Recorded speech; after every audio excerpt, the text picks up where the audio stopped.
सतनाम वाहेगुरु साहिब जी। वड़हंस महला तीजा।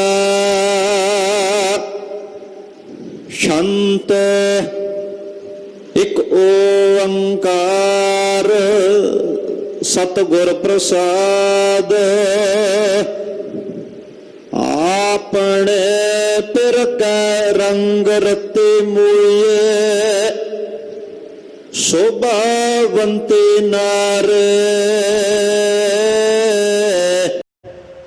सच्चा शब्द मिल रहे मूए पिर रावे पाए प्यारे। आपने पिर कै रंग रते मूए शोभावंते नारे। सच्चा शब्द मिल रहे मूए पिर रावे पाए प्यारे। सच्चा पाए प्यारे कंत सवारे।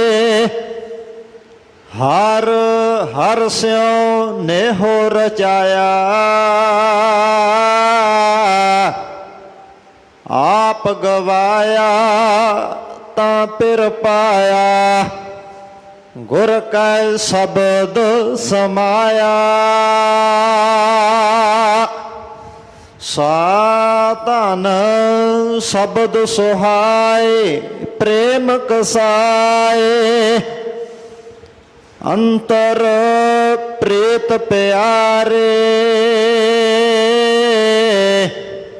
नानक साधन मेल लय पिर आपे। साचा साहे सवारे।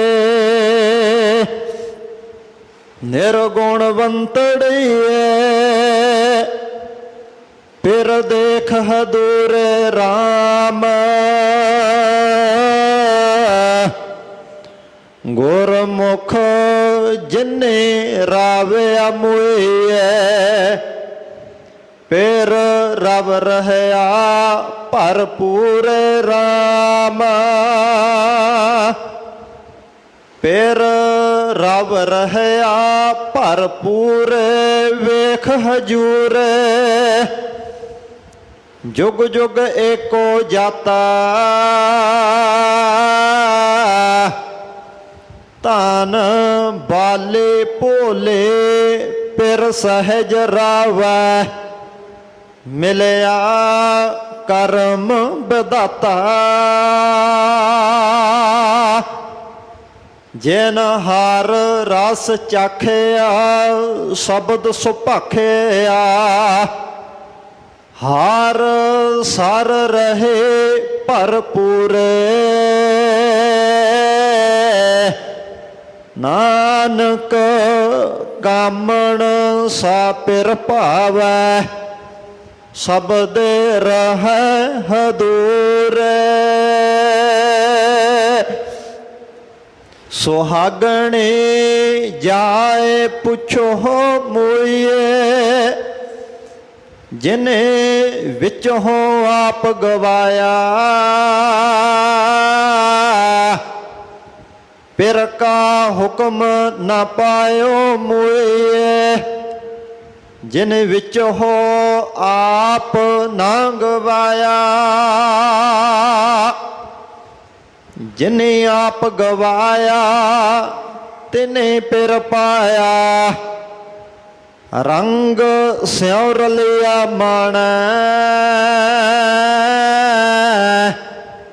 सदा रंग राते सहजे माते।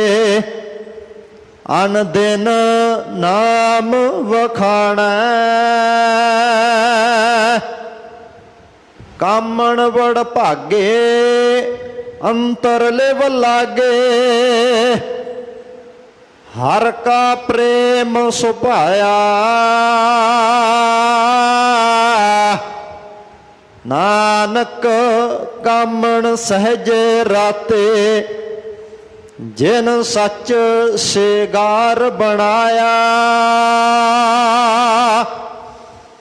हऊँ मैं मार मुइए तू चल गुर कै पाए हर वार राव है सदा मुइए निज घर वासा पाए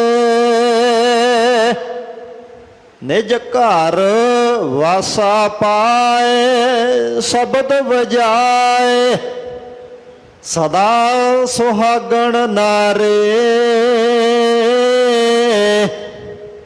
फिर रलियाला जो बन बाला अन दिन कंत सवारे हर वार सुहागो मस्तक भागो सच्चा सुहाए नानक कामण हर रंग राते जा चलै सतगुर पाए हर वार सुहागो मस्तक भागो सच्चा शब्द सुहाए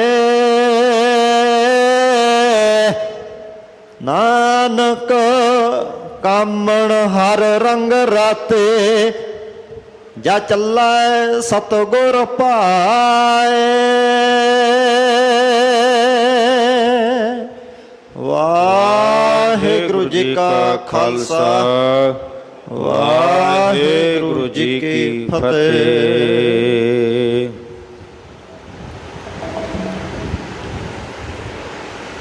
तेग बहादुर सिमरिया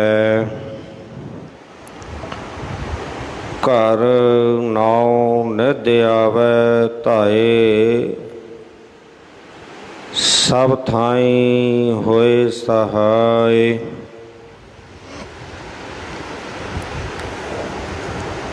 ऐसे दीन दयाल पातशाह धर्म रक्षक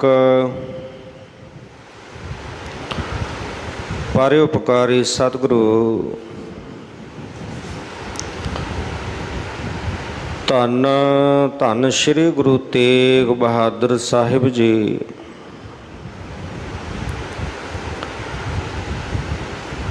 सतगुरां दे पावन पवित्र अस्थान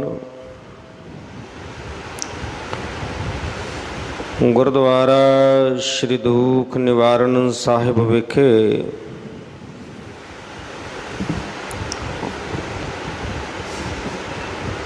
चौवर शतर तखत दे मालक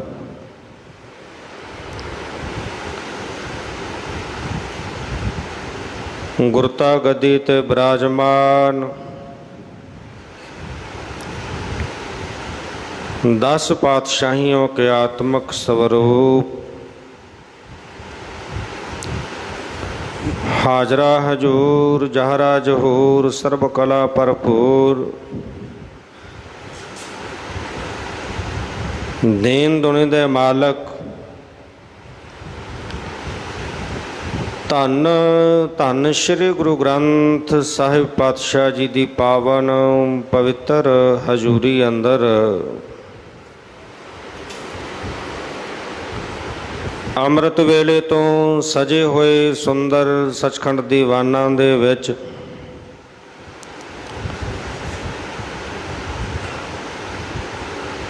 हाजरियां भर रहे सतगुरां जी दे परम प्यार विच प्रोती होई गुरु की साजी और नवाजी गुरु खालसा साध संगत जीओ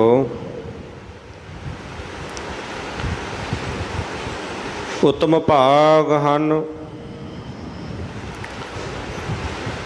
ਧੰਤਾ ਦੇ ਯੋਗ ਹੋ ਜੋ ਆਪ ਜੀ ਅੰਮ੍ਰਿਤ ਵੇਲੇ ਤੋਂ ਗੁਰਚਰਨਾਂ ਦੇ ਵਿੱਚ ਜੁੜ ਕਰਕੇ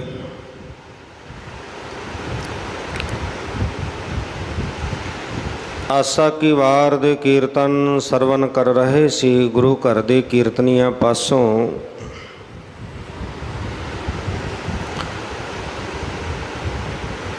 ਉਪਰੰਤ ਅੰਮ੍ਰਿਤ ਵੇਲੇ ਆਏ ਹੋਏ ਪਾਵਨ ਮੁਖਵਾਕ ਦੀ ਵਿਚਾਰ ਸਰਵਨ ਕਰਨ ਦੇ ਲਈ ਆਪਾਂ ਸਾਰੇ ਜੁੜ ਬੈਠੇ ਹਾਂ।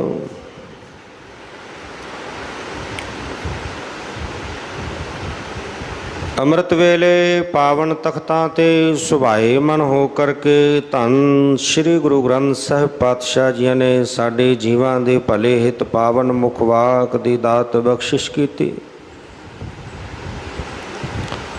ਜੋ ਹੁਣੇ ਆਪ ਜੀ ਨੇ ਸਰਵਨ ਕੀਤੇ ਹਨ।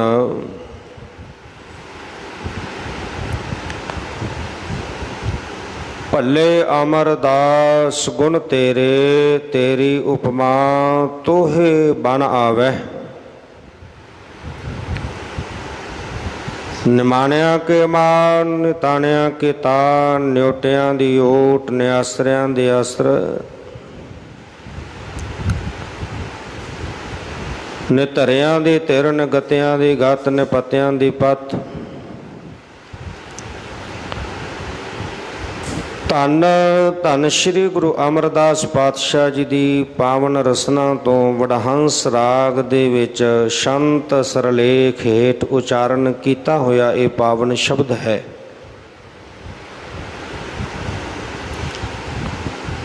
ਜੋ ਧੰਨ ਸਾਹਿਬ ਸ੍ਰੀ ਗੁਰੂ ਗ੍ਰੰਥ ਸਾਹਿਬ ਪਾਤਸ਼ਾਹ ਜੀ ਦੇ 567 ਅੰਗ ਤੋਂ ਲੈ ਕੇ 568 ਅੰਗ ਤੇ ਇਹ ਪਾਵਨ ਸ਼ਬਦ ਸੁਭਾਏ ਮਨ ਹੈ।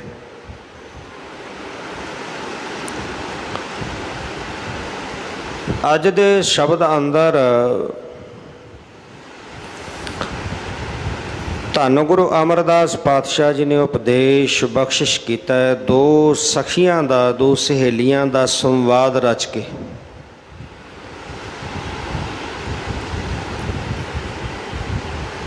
ਇੱਕ ਵੱਡੀ ਉਮਰ ਦੀ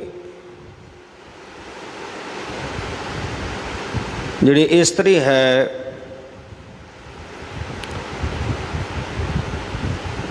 ਉਹ ਜਿਹੜੀ ਛੋਟੀ ਉਮਰ ਦੀ ਜਿਹੜੀ ਅਜੇ ਕੁਆਰ ਕੰਨਿਆ ਉਹਨੂੰ ਸਮਝਾਉਂਦੀ ਹੈ ਕਿ ਸਹੁਰੇ ਘਰ ਦੇ ਵਿੱਚ ਵਾਸ ਕਿਵੇਂ ਕਰਨਾ ਹੈ, ਪਤੀ ਦਾ ਪਿਆਰ ਕਿਵੇਂ ਪ੍ਰਾਪਤ ਹੋ ਸਕਦਾ ਹੈ। ਉਹ ਉਹਨੂੰ ਦੱਸਦੀ ਹੈ ਕਿਉਂਕਿ ਉਹਦੇ ਜੀਵਨ ਦਾ ਤਜਰਬਾ ਹੈ। ਉਹਨੇ ਗ੍ਰਸਤ ਧਰਮ ਨੂੰ ਅਪਣਾਇਆ ਹੈ, ਗ੍ਰਸਤ ਧਰਮ ਵਿੱਚ ਪ੍ਰਵੇਸ਼ ਕੀਤਾ ਹੈ, ਪਤੀ ਦਾ ਆਨੰਦ ਸਾਥ ਮਾਣਿਆ, ਪਿਆਰ ਮਾਣਿਆ।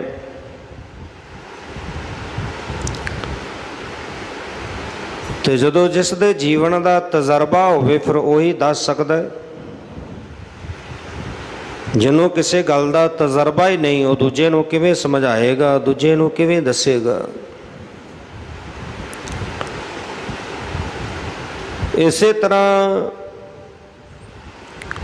ਵਾਹਿਗੁਰੂ ਪਰਮੇਸ਼ਰ ਦੇ ਪਿਆਰ ਵਾਲੇ ਜਿਹੜੇ ਸੰਤ ਜਨ ਹਨ, ਕਿਉਂਕਿ ਅਸੀਂ ਜਿੰਨੇ ਵੀ ਜੀਵ ਹਾਂ, ਇਸਤਰੀ ਰੂਪ ਹਾਂ, ਸਾਡੇ ਸਾਰਿਆਂ ਦਾ ਮਾਲਕ ਜਿਹੜਾ ਹੈ ਉਹ ਵਾਹਿਗੁਰੂ ਪਰਮੇਸ਼ਰ ਹੈ। ਉਹ ਜਿਹੜੇ ਵਾਹਿਗੁਰੂ ਪਰਮੇਸ਼ਰ ਦੇ ਪਿਆਰੇ ਸੰਤ ਜਨ ਹਨ, ਉਹ ਪਿਆਰ ਵਾਲੀਆਂ ਜਿਹੜੇ ਉਹਦੇ ਰੰਗ ਵਿੱਚ ਰਤੀਆਂ ਹੋਈਆਂ ਸਖੀਆਂ ਹਨ, ਫਿਰ ਜਗਿਆਸੂ ਰੂਪ ਜਿਹੜੀ ਜੀਵ ਇਸਤਰੀ ਹੈ, ਸਖੀ ਹੈ, ਉਹਨੂੰ ਸਮਝਾਉਂਦੀਆਂ ਨੇ ਕਿ ਪ੍ਰਭੂ ਦਾ ਮਿਲਾਪ ਕਿਵੇਂ ਹੋ ਸਕਦਾ ਹੈ, ਪ੍ਰਭੂ ਪਤੀ ਦੇ ਪਿਆਰ ਨੂੰ, ਉਹਦੇ ਆਨੰਦ ਨੂੰ ਕਿਵੇਂ ਮਾਣਿਆ ਜਾ ਸਕਦਾ ਹੈ। ਕਿਉਂਕਿ ਉਹਨਾਂ ਨੇ ਪ੍ਰਭੂ ਨੂੰ ਪਾਲਿਆ ਹੈ, ਉਹਦੇ ਆਨੰਦ ਨੂੰ ਮਾਨਣਾ ਕੀਤਾ ਹੈ, ਉਹਦੇ ਪਿਆਰ ਨੂੰ ਮਾਨਣਾ ਕੀਤਾ ਹੈ, ਤਜਰਬਾ ਹੈ ਉਹਨਾਂ ਕੋਲ। ਉਹ ਜਗਿਆਸੂ ਰੂਪ ਨੂੰ ਫਿਰ ਸਮਝਾਉਂਦੀਆਂ ਨੇ। ਇਹ ਸੰਵਾਦ ਰਚ ਕਰਕੇ ਸਤਿਗੁਰੂ ਪਾਤਸ਼ਾਹ ਜੀ ਨੇ ਅੱਜ ਦੇ ਪਾਵਨ ਸ਼ਬਦ ਦੇ ਅੰਦਰ ਜਿਹੜਾ ਉਪਦੇਸ਼ ਦੇ ਕੇ ਸਾਨੂੰ ਸਮਝਾਉਣਾ ਕੀਤਾ। ਉਹ ਦੱਸਦੀਆਂ ਨੇ ਕਿ ਜਿਹੜੇ ਆਪਣੇ ਪ੍ਰਭੂ ਪਤੀ ਦੇ ਰੰਗ ਵਿੱਚ ਰੰਗੀਆਂ ਹੋਈਆਂ ਨੇ ਉਹ ਸੁਹਾਗਣਾ ਨੇ।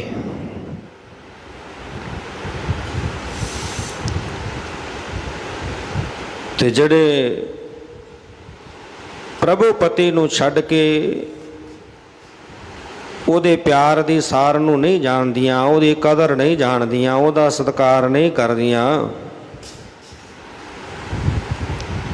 ਆਪਣੇ ਕੰਤ ਨੂੰ ਛੱਡ ਕੇ ਕਿਤੇ ਹੋਰ ਤੁਰੀਆਂ ਫਿਰਦੀਆਂ ਨੇ, ਉਹਨਾਂ ਨੂੰ ਫਿਰ ਦੁਹਾਗਣਾ ਕਿਹਾ, ਛੁੱਟੜ ਕਿਹਾ।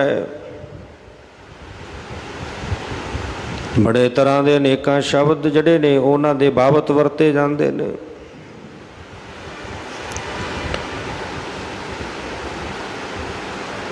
ਅੰਬਾਲੇ ਤੋਂ ਪਰੇ ਜਦੋਂ ਜਿੱਥੇ ਪਹਾੜੀਆਂ ਸ਼ੁਰੂ ਹੁੰਦੀਆਂ ਨੇ,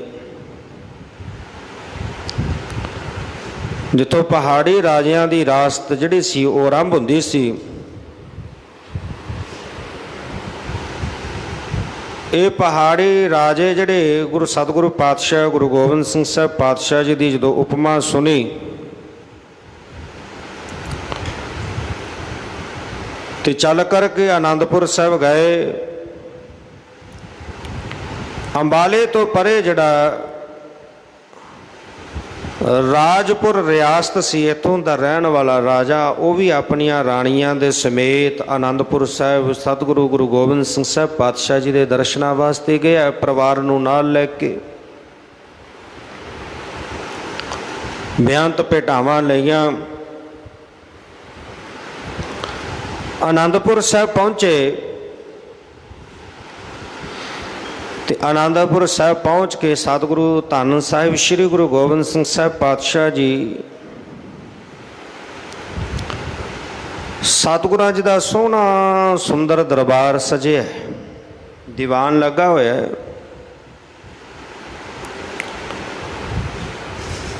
ਜਿਸ ਤਰ੍ਹਾਂ ਆਪ ਗੁਰਚਰਨਾਂ ਵਿੱਚ ਜੁੜ ਬੈਠੇ ਹੋ, ਧੰਨ ਸਾਹਿਬ ਸ੍ਰੀ ਗੁਰੂ ਗ੍ਰੰਥ ਸਾਹਿਬ ਪਾਤਸ਼ਾਹ ਜੀ ਆਪਣੇ ਤਖਤਾਂ ਤੇ ਸੁਭਾਏ ਮਨ ਨੇ, ਆਪ ਸੰਗਤਾਂ ਚੱਲ ਕੇ ਆਉਂਦੇ ਹੋ, ਭੇਟਾਵਾਂ ਅਰਪਣ ਕਰਦੇ ਹੋ, ਗੁਰੂ ਦੇ ਦੀਦਾਰ ਕਰਦੇ ਹੋ, ਗੁਰੂ ਦਾ ਉਪਦੇਸ਼ ਸਰਵਣ ਕਰਦੇ ਹੋ। ਰਾਜਾ ਵੀ ਪਹੁੰਚਿਆ, ਹੋਰ ਰਾਜੇ ਵੀ ਚੱਲ ਕੇ ਆਏ ਰਿਆਸਤਾਂ ਦੇ। ਸਤਿਗੁਰੂ ਪਾਤਸ਼ਾਹ ਜੀ ਆਪਣੇ ਤਖਤਾਂ ਤੇ ਸੁਭਾਏ ਮਨ ਨੇ, ਸ਼ੋਭਾ ਪਾ ਰਹੇ ਨੇ। ਸਤਿਗੁਰੂ ਜੀ ਦਾ ਦੀਵਾਨ ਸਜਿਆ ਹੋਇਆ ਹੈ। ਰਾਜਿਆਂ ਨੇ ਆ ਕੇ ਭੇਟਾਵਾਂ ਅਰਪਣ ਕੀਤੀਆਂ, ਗੁਰੂ ਸਾਹਿਬ ਦੇ ਦਰਸ਼ਨ ਕੀਤੇ ਤੇ ਜਿਹੜੀਆਂ ਅੰਦਰੋਂ ਭਿੱਜੀਆਂ ਹੋਈਆਂ ਰੂਹਾਂ ਨੇ, ਜਿਨ੍ਹਾਂ ਨੂੰ ਅੰਦਰੋਂ ਗੁਰੂ ਦੇ ਦੀਦਾਰ ਦਾ ਤੜਪ ਹੈ, ਚਾਓ ਹੈ ਅੰਦਰ, ਉਹ ਤਾਂ ਗੁਰੂ ਦੇ ਦੀਦਾਰ ਕਰਦੇ ਨੇ। ਤੇ ਜਿਹੜੇ ਅੰਦਰੋਂ ਅਜੇ ਉਹ ਗੱਲ ਨਹੀਂ ਬਣੀ, ਜਿਨ੍ਹਾਂ ਦੇ ਅੰਦਰ ਅਜੇ ਪ੍ਰੇਮ ਨਹੀਂ ਆਇਆ, ਉਹ ਵੇਖਦੇ ਨੇ ਕਿ ਸਤਿਗੁਰੂ ਜੀ ਦਾ ਚੰਦੋਆ ਕਿਸ ਤਰ੍ਹਾਂ ਦਾ ਹੈ, ਇੱਥੋਂ ਦੀ ਸਜਾਵਟ ਕਿਵੇਂ ਦੀ ਹੈ। ਹੁਣ ਰਾਜੇ ਆਏ, ਸਾਰੇ ਰਾਜੇ ਆਪੋ ਆਪਣੀ ਨਜ਼ਰ ਹੈ, ਕੋਈ ਕਿਸੇ ਨਜ਼ਰ 'ਚ ਵੇਖਦਾ ਹੈ, ਕੋਈ ਕਿਸੇ ਨਜ਼ਰ 'ਚ ਤੱਕਦਾ ਹੈ।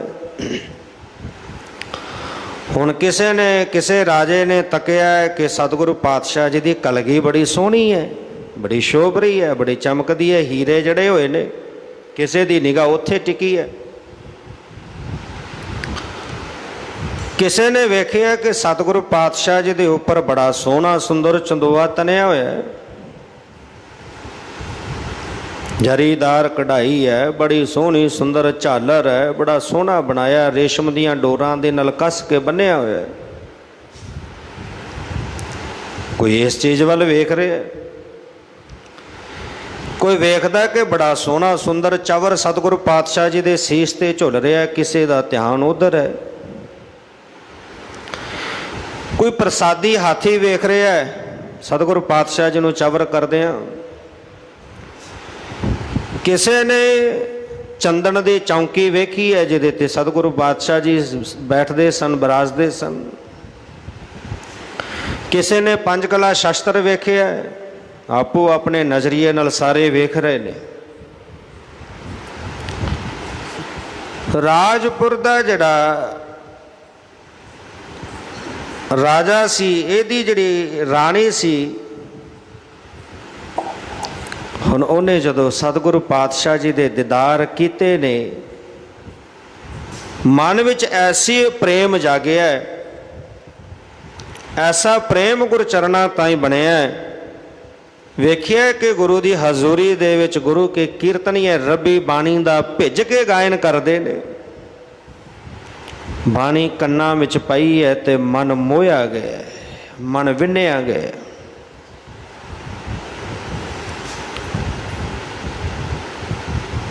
ਕਬੀਰ ਸਾਹਿਬ ਕਹਿੰਦੇ ਨੇ ਨਾ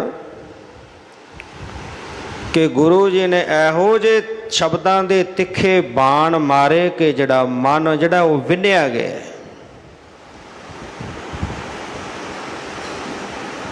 ਪੈਰਾਂ ਤੋਂ ਪਿੰਗਲਾ ਹੋ ਗਿਆ। ਹੁਣ ਜਦੋਂ ਮਨ ਵਿੰਨਿਆ ਗਿਆ, ਸਤਿਗੁਰੂ ਦੇ ਪ੍ਰੇਮ ਵਿੱਚ ਭਿੱਜੀ ਹੈ ਰਾਣੀ, ਗੁਰੂ ਦੇ ਦੀਦਾਰ ਕਰਕੇ ਤ੍ਰਿਪਤ ਹੋ ਗਈ। ਹਿਰਦਾ ਟਿਕਾਓ ਵਿੱਚ ਆਇਆ ਤੇ ਸਹਿਜ ਵਿੱਚ ਟਿਕ ਕੇ ਬਾਣੀ ਸਰਵਣ ਕਰਨ ਲੱਗੀ। ਹੁਣ ਰਾਜੇ ਕੁਝ ਸਮਾਂ, ਕੋਈ 2-4 ਦਿਨ ਦਾ ਸਮਾਂ ਉੱਥੇ ਰਹੇ, ਚਲੇ ਗਏ। ਪਰ ਹੁਣ ਇਸ ਰਾਣੀ ਦਾ ਜਾਣ ਨੂੰ ਮਨ ਨਹੀਂ ਕਰਦਾ। ਹੁਣ ਇਹ ਰਾਜੇ ਨੂੰ ਬੇਨਤੀ ਕੀਤੀ ਤੇ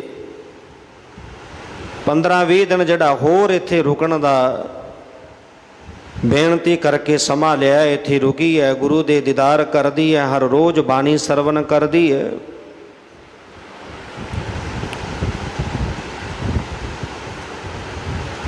ਤੇ ਮਨ ਜਿਹੜਾ ਉਹ ਨਾਮ ਰੰਗ ਵਿੱਚ, ਪ੍ਰੇਮ ਦੇ ਵਿੱਚ ਭਿੱਜਦਾ ਜਾਂਦਾ ਹੈ, ਨਾਮ ਰੰਗ ਵਿੱਚ ਰੰਗਿਆ ਜਾ ਰਿਹਾ ਹੈ। 15-20 ਦਿਨ ਰਹਿ ਕੇ ਗੁਰੂ ਦੇ ਦੀਦਾਰ ਕਰਦਿਆਂ, ਸਤਸੰਗਤ ਕਰਦਿਆਂ ਹਿਰਦੇ ਵਿੱਚ ਪ੍ਰੀਤ ਬਣ ਗਈ। ਹੁਣ ਜਦੋਂ ਗੁਰੂ ਸਾਹਿਬ ਦੇ ਕੋਲੋਂ ਆਗਿਆ ਮੰਗੀ ਹੈ ਵਾਪਸ ਜਾਣ ਦੀ, ਘਰ ਵਾਪਸ ਚਲੇ ਗਏ। ਤੇ ਜਿਨ੍ਹਾਂ ਦਾ ਮਨ ਵਿੰਨਿਆ ਜਾਂਦਾ ਫਿਰ ਉਹਨਾਂ ਨੂੰ ਦੁਨੀਆ ਦੇ ਰੰਗ ਤਮਾਸ਼ੇ ਚੰਗੇ ਨਹੀਂ ਲੱਗਦੇ। ਘਰ ਗਏ, 2-3 ਮਹੀਨੇ ਦਾ ਸਮਾਂ ਲੰਘਿਆ। ਰਾਣੀ ਨੇ ਸਾਰੇ ਜਿਹੜੇ ਸਨ ਗਹਿਣੇ ਉਤਾਰ ਕੇ ਰੱਖ ਦਿੱਤੇ, ਬੜਾ ਸਾਦਾ ਲਿਬਾਸ ਕਰ ਲਿਆ। ਦੁਨੀਆ ਦੇ ਰੰਗ ਤਮਾਸ਼ੇ, ਰਾਜ ਭਾਗ ਹੁਣ ਚੰਗਾ ਨਹੀਂ ਲੱਗਦਾ। ਹੁਣ ਪ੍ਰੀਤ ਬਣੀ ਹੈ ਗੁਰੂ ਸ਼ਬਦ ਨਾਲ, ਪ੍ਰੀਤ ਬਣੀ ਹੈ ਪ੍ਰਭੂ ਨਾਲ। ਹਰ ਵੇਲੇ ਬਾਣੀ ਪੜ੍ਹਦੀ ਹੈ, ਨਾਮ ਨੂੰ ਸਿਮਰਦੀ ਹੈ। 2-3 ਮਹੀਨੇ ਲੰਘੇ ਤੇ ਰਾਜਾ ਵੇਖਦਾ ਹੈ ਕਿ ਮੇਰੀ ਰਾਣੀ ਨੂੰ ਲੱਗਦਾ ਕੁਝ ਹੋ ਗਿਆ ਹੈ, ਕਮਲੀ ਹੋ ਗਈ ਹੈ, ਸ਼ੁਦੈਨ ਹੋ ਗਈ ਹੈ। ਇਹਨੂੰ ਕੋਈ ਸੁੱਧ ਸਾਰ ਹੀ ਨਹੀਂ ਰਹੀ, ਕੋਈ ਹਾਰ ਸ਼ਿੰਗਾਰ ਹੀ ਨਹੀਂ ਕਰਦੀ, ਗਹਿਣੇ ਵੀ ਇਹਨੇ ਲਾ ਦਿੱਤੇ ਨੇ, ਚੰਗੇ ਕੱਪੜੇ ਨਹੀਂ ਪਾਉਂਦੇ, ਸਾਦਾ ਲਿਬਾਸ ਧਾਰਨ ਕਰ ਲਿਆ, ਹਰ ਵੇਲੇ ਚੁੱਪ ਰਹਿੰਦੀ ਹੈ। ਉਹਨੇ ਸੋਚਿਆ ਕਿ ਸ਼ਾਇਦ ਮੈਂ ਆਨੰਦਪੁਰ ਸਾਹਿਬ ਗਿਆ ਸੀ, ਪਹਾੜੀ ਰਸਤਾ ਹੈ, ਬੜੀਆਂ ਬੂਟੀਆਂ ਆਉਂਦੀਆਂ ਨੇ, ਕੋਈ ਐਸੀ ਬੂਟੀ ਲੰਘ ਗਈ ਹੋਵੇਗੀ ਜਿਹਦੇ ਕਾਰਨ ਇਹਦੀ ਇਹ ਹਾਲਤ ਬਣੀ ਹੈ। 2-3 ਮਹੀਨੇ ਵੇਖਿਆ ਤੇ 2-3 ਮਹੀਨੇ ਵੇਖ ਕੇ ਰਾਜੇ ਨੇ ਦੂਸਰਾ ਵਿਆਹ ਕਰਵਾ ਲਿਆ। ਨਵਾਂ ਮਹਿਲ ਬਣਾਇਆ, ਨਵੇਂ ਮਹਿਲ ਦੇ ਵਿੱਚ ਦੂਸਰਾ ਵਿਆਹ ਕਰਾ ਕੇ ਰਾਣੀ ਨੂੰ ਉੱਥੇ ਲੈ ਗਿਆ। ਜਿਹੜਾ ਸਾਜੋ ਸਮਾਨ ਸੀ ਚੰਗਾ ਘਰ ਦਾ, ਉਹ ਵੀ ਨਵੇਂ ਮਹਿਲ ਵਿੱਚ ਪਹੁੰਚਾ ਦਿੱਤਾ। ਤੇ ਜਿੱਥੇ ਹੁਣ ਇਹ ਰਾਣੀ ਸੀ ਉਹ ਪੁਰਾਣਾ ਮਹਿਲ ਹੈ, ਕੁਝ ਪੁਰਾਣਾ ਸਮਾਨ ਉੱਥੇ ਛੱਡ ਦਿੱਤਾ, ਕੁਝ ਪੁਰਾਣੀਆਂ ਜਿਹੜੀਆਂ ਬਜ਼ੁਰਗ ਹੋ ਚੁੱਕੀਆਂ ਗੋਲੀਆਂ ਸਨ ਉਹ ਛੱਡ ਦਿੱਤੀਆਂ, 5-4 ਉਹਦੇ ਕੋਲ। ਬਨ ਸੇ ਸਦਨ ਸਭੈ ਕਰ ਸਮਝੋ, ਘਰ ਹੀ ਮਾਹੇ ਉਦਾਸਾ, ਕਾਹੇ ਰੇ ਬਨ ਖੋਜਨ ਜਾਈ। ਹੁਣ ਬਾਹਰ ਜਾਣ ਦੀ ਲੋੜ ਹੀ ਨਹੀਂ, ਘਰ ਹੀ ਜਿਹੜਾ ਸੀ ਉਹ ਜੰਗਲ ਦੇ ਵਾਂਗ ਬਣ ਗਿਆ, ਇਕਾਂਤ ਹੋ ਗਿਆ, ਕਿਉਂਕਿ ਸਾਰਾ ਕੁਝ ਜਿਹੜਾ ਸ਼ੋਰ ਸ਼ਰਾਬਾ ਸੀ ਉਹ ਉੱਧਰ ਚਲਾ ਗਿਆ। ਤੇ ਰਾਣੀ ਹੁਣ ਹਰ ਵੇਲੇ ਰੰਗ ਵਿੱਚ ਰੰਗੀ ਰਹਿੰਦੀ ਹੈ, ਨਾਮ ਨੂੰ ਸਿਮਰਦੀ ਹੈ, ਬਾਣੀ ਪੜ੍ਹਦੀ ਹੈ। ਐਸਾ ਬਾਣੀ ਦਾ ਅਸਰ ਹੋਇਆ ਜੀਵਨ ਤੇ ਹੁਣ ਉਧਰ ਰਾਜਾ ਜਿਹੜਾ ਹੈ ਉਹ ਨਵੀਂ ਰਾਣੀ ਦੇ ਪਿਆਰ ਵਿੱਚ ਮਸਤ ਹੈ। ਕਾਫੀ ਲੰਬਾ ਸਮਾਂ ਲੰਘ ਗਿਆ ਤੇ ਜਦੋਂ ਕਾਫੀ ਲੰਬਾ ਸਮਾਂ ਬੀਤਣ ਤੋਂ ਬਾਅਦ ਇੱਕ ਦਿਨ ਨਵੀਂ ਰਾਣੀ ਸੋਚਦੀ ਹੈ, ਉਹ ਕਹਿੰਦੀ ਮੈਂ ਜਾਵਾਂ ਤਾਂ ਸਹੀ, ਉਹ ਪੁਰਾਣੀ ਜਿਹੜੀ ਰਾਣੀ ਹੈ ਉਹਦਾ ਹਾਲ ਚਾਲ ਤਾਂ ਵੇਖ ਕੇ ਆਵਾਂ ਕੀ ਹੈ। ਤੇ ਨਾਲੇ ਮਨ ਵਿੱਚ ਖਿਆਲ ਸੀ ਕਿ ਇੱਕ ਉਹਦੇ ਕੋਲ 9 ਲੱਖਾਂ ਹਾਰ ਹੈ, ਕਿਸੇ ਨਾ ਕਿਸੇ ਤਰੀਕੇ ਉਹ ਵੀ ਲੈ ਲਵਾਂ। ਤੇ ਮਨ ਵਿੱਚ ਇਹ ਖਿਆਲ ਲੈ ਕੇ ਤਿਆਰ ਹੋਈ, ਗੋਲੀਆਂ ਨਾਲ ਲਈਆਂ, ਪੁਰਾਣੀ ਰਾਣੀ ਦੇ ਮਹਿਲ ਵਿੱਚ ਪਹੁੰਚ ਗਈ। ਤੇ ਜਦੋਂ ਪੁਰਾਣੀ ਰਾਣੀ ਦੇ ਮਹਿਲ ਵਿੱਚ ਪਹੁੰਚੀ, ਉਹਨੂੰ ਜਾ ਕੇ ਕਹਿਣ ਲੱਗੇ ਕਿ ਭੈਣੇ ਤੂੰ ਬੜੀ ਭਾਗਾਂ ਵਾਲੀ ਹੈ, ਤੂੰ ਬੜੀ ਖੁਸ਼ ਨਸੀਬ ਹੈ।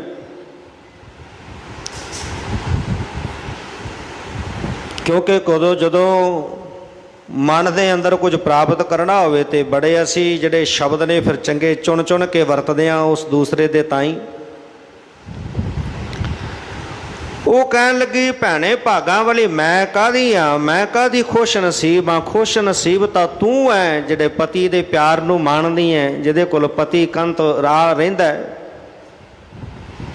ਖੁਸ਼ ਨਸੀਬ ਤਾਂ ਤੂੰ ਹੈ ਜਿਹਦੀ ਖੁਸ਼ੀ ਨੂੰ ਤੂੰ ਮਾਣਦੀ ਹੈ। ਠੀਕ ਹੈ, ਇੱਕ ਦਿਨ ਮੈਂ ਵੀ ਉਹਦੇ ਨਾਲ ਵਿਆਹ ਕਰਾਇਆ ਸੀ, ਉਹਦੇ ਨਾਲ ਲਾਵਾਂ ਲਈਆਂ ਸਨ, ਆਪਣਾ ਆਪ ਨੂੰ ਸੌਂਪਿਆ ਸੀ, ਪਰ ਅੱਜ ਮੈਨੂੰ ਛੱਡ ਕੇ ਇੱਥੇ ਇਕੱਲੀ ਨੂੰ ਚਲਾ ਗਿਆ। ਭਾਗਾਂ ਵਾਲੀ ਤੂੰ ਹੈ। ਗੱਲਾਂ ਬਾਤਾਂ ਕਰਦਿਆਂ ਕਰਦਿਆਂ ਕਹਿਣ ਲੱਗੇ ਕਿ ਭੈਣੇ ਤੇਰੇ ਕੋਲ ਇੱਕ 9 ਲੱਖਾਂ ਹਾਰ ਹੈ ਤੇ ਤੂੰ ਤਾਂ ਹਾਰ ਸ਼ਿੰਗਾਰ ਕਰਨਾ ਛੱਡ ਹੀ ਦਿੱਤਾ ਹੈ, ਤੇ ਮੇਰੀ ਅਜੇ ਉਮਰ ਹੈ ਹਾਰ ਸ਼ਿੰਗਾਰ ਕਰਨ ਦੀ, ਤੇ ਜੇ ਕਿਤੇ ਤੂੰ ਮੈਨੂੰ 9 ਲੱਖਾਂ ਹਾਰ ਦੇ ਦੇਵੇਂ ਤੇ ਮੈਂ ਹਾਰ ਸ਼ਿੰਗਾਰ ਕਰ ਲਵਾਂਗੀ, ਉਹਦਾ ਜਿਹੜਾ ਮੈਂ ਵੀ ਮੇਰੇ ਮਨ ਅੰਦਰ ਚਾਓ ਹੈ ਪੂਰਾ ਹੋ ਜਾਏਗਾ। ਹੁਣ ਰਾਣੀ ਨੇ ਜਦੋਂ ਇਸ ਤਰ੍ਹਾਂ ਨਾਲ ਦੇ ਨਾਲ ਪਿਆਰ ਦੇ ਨਾਲ ਮਿੱਠੀਆਂ ਮਿੱਠੀਆਂ ਗੱਲਾਂ ਕੀਤੀਆਂ, ਤੇ ਉਹ ਰਾਣੀ ਜਿਹਨੇ ਸਾਰਾ ਕੁਝ ਤਿਆਗ ਦਿੱਤਾ ਸੀ, ਜਿਹੜੇ ਸੋਨੇ ਨੂੰ ਮਿੱਟੀ ਕਰਕੇ ਜਾਣਦੇ ਸੀ, ਕੰਚਨ ਮਾਟੀ ਮਨ ਹੈ,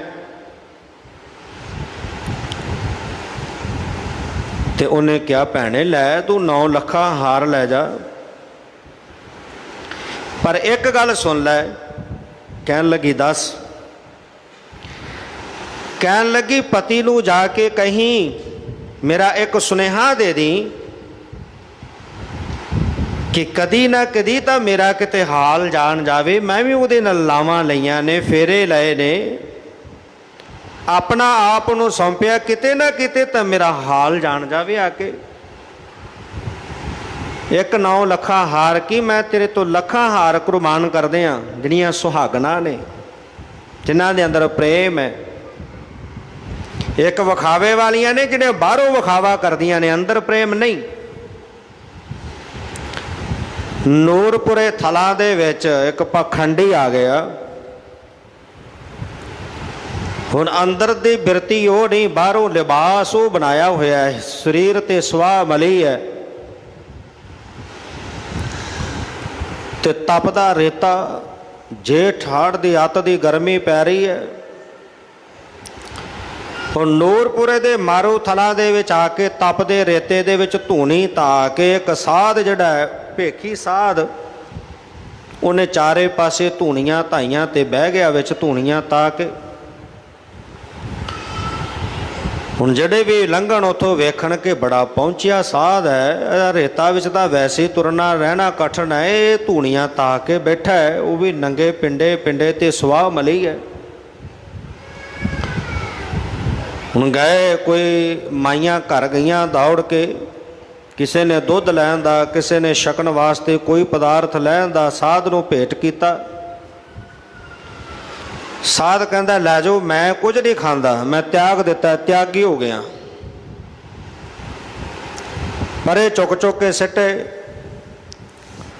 घर गईयां, घर वालियां नूं कहण लगियां कि ਨੂਰਪੁਰੇ ਦੇ ਮਾਰੂਥਲਾਂ ਦੇ ਵਿੱਚ ਸਾਧ ਆਇਆ, ਪਹੁੰਚਿਆ ਸਾਧ। ਅਸੀਂ ਵੀ ਭਰਮ ਜਾਂਦੇ ਹਾਂ ਵੇਖ ਕੇ ਬਾਹਰੀ ਲਿਬਾਸ, ਅੱਜ ਦਾ ਵਰਤਾਰਾ ਬਹੁਤ ਵਰਤ ਰਿਹਾ। ਹੁਣ ਉਹ ਗਏ ਘਰੋਂ, ਫਲ ਆਦਿਕ ਲੈ ਕੇ ਪਹੁੰਚੇ ਸਾਧ ਕੋਲ, ਤੇ ਸਾਧ ਚੁੱਕ ਕੇ ਪਰੇ ਸਿੱਟੇ, ਲੈ ਜਾਓ ਮੈਂ ਕੁਝ ਨਹੀਂ ਖਾਂਦਾ। ਸਾਰੇ ਕਹਿਣ ਵੀ ਪਹੁੰਚਿਆ ਸਾਧ ਹੈ ਤਾਂ ਕੁਝ ਖਾਂਦਾ ਵੀ ਨਹੀਂ। ਇੱਥੇ ਰਹਿਣ ਵਾਲਾ ਇੱਕ ਸੇਵਾ ਰਾਮ ਸੀ, ਜਿਹੜਾ ਬਾਣੀ ਪੜ੍ਹਦਾ ਸੀ, ਰੀਝ ਕੇ ਸੁਖਮਨੀ ਸਾਹਿਬ ਦੀ ਬਾਣੀ ਦਾ ਜਾਪ ਕਰਦਾ ਸੀ, ਜਿਹਨੇ ਬਹੁਤ ਬੱਚੇ ਬੱਚੀਆਂ ਨੂੰ ਸੁਖਮਨੀ ਪੜ੍ਹਾਉਣੀ ਆਰੰਭ ਕਰ ਦਿੱਤੀ, ਬਾਣੀ ਨਾਲ ਜੋੜਿਆ। ਕਿਸੇ ਨੇ ਕਿਹਾ ਜਾ ਕੇ ਸੇਵਾ ਰਾਮ ਨੂੰ, ਸੇਵਾ ਰਾਮਾ ਆਪਣੇ ਪਿੰਡ ਵਿੱਚ ਇੱਕ ਨੂਰਪੁਰੇ ਦੇ ਮਾਰੂਥਲਾਂ ਦੇ ਵੀ ਇੱਕ ਸਾਧ ਆਇਆ, ਪਹੁੰਚਿਆ ਸਾਧ, ਕੁਝ ਖਾਂਦਾ ਹੀ ਨਹੀਂ, ਧੂਣੀਆਂ ਧਾਹ ਕੇ ਬੈਠਾ। ਸੇਵਾ ਰਾਮ ਕਹਿਣ ਲੱਗਾ, ਸੁਣਿਆ ਤਾਂ ਮੈਂ ਵੀ ਹੈ, ਚਲੋ ਜਾ ਕੇ ਵੇਖਦੇ ਹਾਂ। ਤੇ ਜਦੋਂ ਪਹੁੰਚੇ ਸਾਧ ਦੇ ਕੋਲ, ਸਾਧ ਨੇ ਧੂਣੀਆਂ ਧਾਈਆਂ ਵਿੱਚ ਬੈਠਾ ਹੈ, ਤੇ ਜਿਹੜੀਆਂ ਬੰਦਗੀ ਕਰਨ ਵਾਲੀਆਂ ਰੂਹਾਂ ਹੋਈਆਂ ਕਰਦੀਆਂ ਨੇ, ਉਹਨਾਂ ਦੇ ਕੋਲ ਇੱਕ ਕੈਮਰਾ ਹੋਇਆ ਕਰਦਾ, ਅੰਦਰ ਦਾ ਕੈਮਰਾ। ਇੱਕ ਕੈਮਰਾ ਬਾਹਰ ਵਾਲਾ ਜਿਹਦੇ ਨਾਲ ਆਪਾਂ ਫੋਟੋ ਖਿੱਚਦੇ ਹਾਂ, ਇੱਕ ਅੰਦਰ ਦਾ ਕੈਮਰਾ ਜਿਹੜਾ ਅੰਦਰ ਦੀ ਫੋਟੋ ਖਿੱਚਦਾ। ਬੁੱਲਾ ਤੁਰਿਆ ਜਾ ਰਿਹਾ ਸੀ, ਤੇ ਉਧਰੋਂ ਆਜੜੇ ਜਿਹੜੇ ਸਨ ਉਹ ਬੱਕਰੇ ਲੈ ਕੇ ਤੁਰੇ ਆਉਂਦੇ ਸਨ, ਤੇ ਕੁਝ ਦੋ ਚਾਰ ਮੁਸਲਮਾਨ ਵੀਰ ਮਿਲ ਪਏ। ਉਹਨਾਂ ਵੇਖਿਆ ਕਿ ਬਕਰੀਦ ਨੇੜੇ ਆ ਗਈ ਹੈ। ਉਹ ਬੱਕਰਿਆਂ ਦੇ ਵੱਗ ਦੇ ਵਿੱਚੋਂ ਦੋ ਚਾਰ ਬੱਕਰੇ ਉਹਨਾਂ ਨੇ ਖਰੀਦ ਲਏ ਕਿ ਬਕਰੀਦ ਦੇ ਉੱਤੇ ਇਹਨਾਂ ਦਾ ਗੋਸ਼ਤ ਬਣਾਵਾਂਗੇ, ਛਕਾਂਗੇ। ਹੁਣ ਉਧਰੋਂ ਜਦੋਂ ਬੱਕਰੇ ਖਰੀਦੇ, ਤੇ ਜਦੋਂ ਉਹ ਆਪਣੇ ਸਾਥੀਆਂ ਨਾਲੋਂ ਵੱਖਰੇ ਹੋ ਗਏ, ਤੇ ਉਹ ਮੁਸਲਮਾਨ ਬੱਕਰਿਆਂ ਨੂੰ ਆਪਣੇ ਵੱਲ ਖਿੱਚਣ, ਬੱਕਰੇ ਪਿਛਾਂਹ ਨੂੰ ਖਿੱਚਣ ਆਪਣੇ ਸਾਥ ਦੇ ਨਾਲ ਜਾਣ ਵਾਸਤੇ। ਉਧਰੋਂ ਬੁੱਲਾ ਤੁਰਿਆ ਆ ਰਿਹਾ ਸੀ,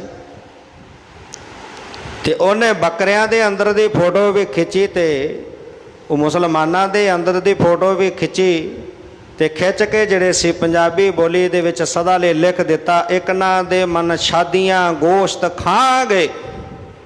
ਸ਼ਾਦੀਆਂ ਤੋਂ ਭਾਵ ਖੁਸ਼ੀ, ਮੁਸਲਮਾਨਾਂ ਦੇ ਮਨ ਅੰਦਰ ਤਾਂ ਖੁਸ਼ੀ ਕਿ ਬਕਰੀਦ ਆ ਗਈ ਹੈ, ਗੋਸ਼ਤ ਬਣਾਵਾਂਗੇ, ਖਾਵਾਂਗੇ, ਬੜੇ ਖੁਸ਼ ਨੇ ਅੰਦਰੋਂ।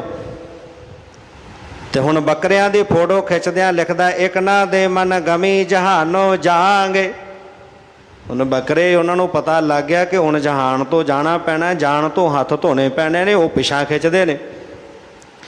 ਤੇ ਬੁੱਲਾ ਕਹਿੰਦਾ, ਚੱਲ ਬੁੱਲਿਆ ਅਗਲੇ ਬਸਤੇ, ਦੋਹਾਂ ਧਿਰਾਂ ਤੋਂ ਸੱਚੇ ਰਹਾਂਗੇ। ਉਹ ਕਹਿੰਦੇ, ਬੁੱਲਿਆ ਉੱਥੇ ਚੱਲ ਜਿੱਥੇ ਦੋਵਾਂ ਤੋਂ ਸੱਚੇ ਰਹਾਂਗੇ। ਨਾ ਖਾਣ ਵਾਲੇ ਦੀ ਖੁਸ਼ੀ ਦਾ ਪਤਾ ਚੱਲੇਗਾ, ਨਾ ਮਰਨ ਵਾਲੇ ਦੀ ਗਮੀ ਦਾ ਪਤਾ ਚੱਲੇਗਾ। ਸੇਵਾ ਰਾਮ ਨੇ ਵੀ ਫੋਟੋ ਖਿੱਚੀ, ਤੇ ਵੇਖਿਆ ਕਿ ਅੰਦਰ ਅਜੇ ਉਹ ਗੱਲ ਨਹੀਂ ਬਣੀ, ਕੇਵਲ ਬਾਹਰੀ ਵਿਖਾਵਾ ਹੀ ਹੈ। ਤੇ ਸੇਵਾ ਰਾਮ ਆ ਕੇ ਕਹਿਣ ਲੱਗਿਆ, ਹਾ ਸਾਧਾ ਧੰਨ ਹੈ, ਧੰਨ ਹੈ ਸਾਧਾ, ਧੰਨ ਤੇਰੀ ਮਾਂ, ਧੰਨ ਤੇਰਾ ਪਿਤਾ ਜਿਨ੍ਹਾਂ ਨੇ ਤੈਨੂੰ ਜਨਮ ਦਿੱਤਾ, ਧੰਨ ਨੇ ਸਾਧਾ, ਧੰਨ ਹੈ ਤੂੰ। ਉਹਨੂੰ ਸਾਧ ਨੇ ਅੱਖ ਖੋਲ ਕੇ ਵੇਖਿਆ ਵੀ ਇਹ ਕਿਹੜਾ ਹੈ, ਤੇ ਨਾਲ ਹੀ ਕਹਿ ਦਿੱਤਾ ਕਿ ਜੇ ਥੋੜੀ ਜਿਹੀ ਗਲਤੀ ਨਾ ਹੁੰਦੀ ਤਾਂ ਤੇਰੇ ਵਰਗਾ ਕੋਈ ਸਾਧ ਹੀ ਨਹੀਂ, ਜਰਾ ਕੁ ਜਿੰਨੀ ਗਲਤੀ ਹੈ। ਹੁਣ ਜਦੋਂ ਇਹ ਗੱਲ ਕਹੀ ਤੇ ਵੇਖਦਾ ਹੈ ਕਿ ਇਹ ਕਿਹੜਾ ਆ ਗਿਆ ਜਿਹੜਾ ਕਹਿੰਦਾ ਇੱਕ ਗਲਤੀ ਹੈ। ਥੋੜਾ ਕੁ ਸਮਾਂ ਰੋਕ ਕੇ ਦੂਜੀ ਵਾਰੀ ਫੇਰ ਕਹਿ ਦਿੱਤਾ, ਸਾਧਾ ਧੰਨ ਹੈ ਪਰ ਇੱਕ ਗਲਤੀ ਹੈ। ਹੁਣ ਅੰਦਰੋਂ ਗੁੱਸਾ ਆਇਆ ਪਰ ਚੁੱਪ ਰਿਹਾ।